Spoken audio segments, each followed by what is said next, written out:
लखनऊ में आज ब्रह्मोस मिसाइल की एक यूनिट का शुभारंभ किया गया है और इसी मौके पर रक्षा मंत्री राजनाथ सिंह और यूपी के मुख्यमंत्री योगी आदित्यनाथ बोल रहे थे और ये पाकिस्तान को सीधा सीधा नाम लेकर के जवाब दिया गया है। ये है वो भारत का सबसे शक्तिशाली हथियार ब्रह्मोस मिसाइल, जिसने कल पाकिस्तान में कहर बरपाया है। पाकिस्तान के 11 एयर बेसिस पर जाकर इस ब्रह्मोस मिसाइल ने उन्हें तहस नहस किया है। राजनाथ सिंह, प्रधानमंत्री नरेंद्र मोदी और तीनों सेना के प्रमुखों के साथ दिल्ली में बैठक में व्यस्त थे और इसलिए वो बैठक के बाद इस कार्यक्रम में वर्चुअली शामिल हुए। लेकिन मुख्यमंत्री योगी आदित्यनाथ ने मिसाइल यूनिट का वहीं रहते हुए उद्घाटन किया। रक्षा मंत्री राजनाथ सिंह दिल्ली से वर्चुअली कार्यक्रम में जुड़े। एक तस्वीर भी इस वक्त जो आप मुख्यमंत्री योगी आदित्यनाथ की देख रहे हैं, ब्रह्मोस के साथ ये तस्वीर उनकी सामने आई। 80 हेक्टेयर में बनाई गई ब्रह्मोस मिसाइल की प्रोडक्शन यूनिट जिसका आज उद्घाटन हुआ है। 300 करोड़ रुपए की लागत से ये तैयार की गई है और ये यूनिट 3.5 साल में बनकर तैयार हुई है। में आज सुपरसोनिक क्रूज मिसाइल ब्रह्मोस की प्रोडक्शन यूनिट की शुरुआत हुई। रक्षा मंत्री राजनाथ सिंह और मुख्यमंत्री योगी आदित्यनाथ ने इसकी शुरुआत की। दरअसल 2018 में प्रधानमंत्री नरेंद्र मोदी ने उत्तर प्रदेश में डिफेंस कॉरिडोर बनाया था। इसके 6 नोड्स बनाए गए थे, जिसमें इन नोड्स में लखनऊ, कानपुर, आगरा, अलीगढ़, झांसी और चित्रकूट शामिल है। उसी के तहत लखनऊ में ये ब्रह्मोस बनना शुरू हुआ है। आज मुख्यमंत्री योगी आदित्यनाथ ने कहा भी कि अगर आप ब्रह्मोस के बारे में नहीं जानते तो पड़ोसी देश से इसकी ताकत पूछिए। दरअसल जो ब्रह्मोस है ये काफ़ी पावरफुल होता है। करीब 500 किलोमीटर तक इसकी मारक क्षमता होती है। ये मिसाइल ज़मीन, हवा और समुद्र से लॉन्च किया जा सकता है। ये फायर एंड फॉरगेट के सिद्धांत पे काम करता है, जिससे दुश्मन के रडार से बचकर सटीक निशाना लगा सकते हैं।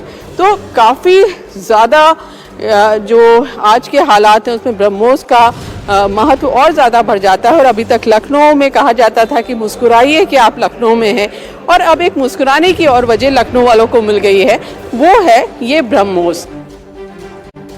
तो आप हमारे सहयोगी रुचि कुमार की रिपोर्ट देख रही थी और देख रहे थे, और इस वक्त हमारे साथ स्टूडियो में तमाम खास मेहमान हमारे साथ जुड़े हुए हैं। इस वक्त मेजर जनरल वी के दत्ता हमारे साथ है, बहुत स्वागत सर आपका। नेवल कैप्टन श्याम कुमार जी, बहुत स्वागत आपका। फॉर्मर डिप्लोमेट दीपक वोरा जी हमारे साथ स्टूडियो में मौजूद है, स्वागत sir. Group captain former fighter pilot U K Devnath ji हमारे साथ स्टूडियो में मौजूद हैं। सर, ब्रह्मोस मुस्कुराने का एक और मौका लखनऊ वासियों को, हमारे सहयोगी रुचि कुमार ये कह रही थी। दीपक जी, मैं आपसे चर्चा की शुरुआत कर रही हूँ। ये वाकई में भारत की ताकत है और ब्रह्मोस की ताकत क्या है ये पाकिस्तानियों ने भी देख ली है। बहुत बहुत धन्यवाद कि आपने मुझसे शुरुआत की है। मैं अपने आप को कुछ घिरा हुआ महसूस कर रहा हूँ। 3 फौजी हैं, मैं एक डिप्लोमेट, कहाँ से फंस गया बीच में। और फिर भी कहूँगा ये पहली बार ब्रह्मोस का एक्चुअल कॉन्फ्लिक्ट सिचुएशन में उसका प्रयोग किया गया है और ये बहुत सही है कि ऑपरेशन सिंदूर के अंतर्गत हमने उसका प्रयोग किया है। आप लोगों ने, अगर आप सुन रहे हैं बॉर्डर के उस पास से, आपने 26 हमारी बेटियों का सिंदूर मिटाया था। आज इंटरनेशनल वुमेन्स डे है और हम सलाम करते हैं भारत माँ को कि उस सिंदूर का प्रतिशोध बदला हमने अब लिया है। अब आप ये भी देख लीजिएगा, अभी तक आपने भारत माँ का देवी का रूप देखा है। ब्रह्मोस ने आपको ये साबित कर दिया है कि आप काली माँ का रूप मत देखिए। आप तो कहते थे ना उन लोगों को जिनको आपने मारा था वहां पर कि कलमा पढ़ना आता है। मैं आपसे पूछ रहा हूं, काली माँ आपको पढ़ना आता है? वो हम सिखाएंगे आपको। आपने आज देख लिया है। सर, आप पाकिस्तान के लोगों को, खासकर उनकी सेना के साइकी को थोड़ा समझते हैं। ऐसी पिटाई के बाद क्या होता है वहां? आर्मी चीफ को निकाल दिया जाएगा, सरकार को निकाल दिया जाएगा। अगर आर्मी चीफ अपने आप को बरकरार रखना चाहता है अपनी पोजीशन पे, तो ये जो शाहबाज शरीफ है उसको सऊदी अरेबिया भेजेगा, हज के लिए जाओ और 25-30 साल के लिए वापस आ जाना।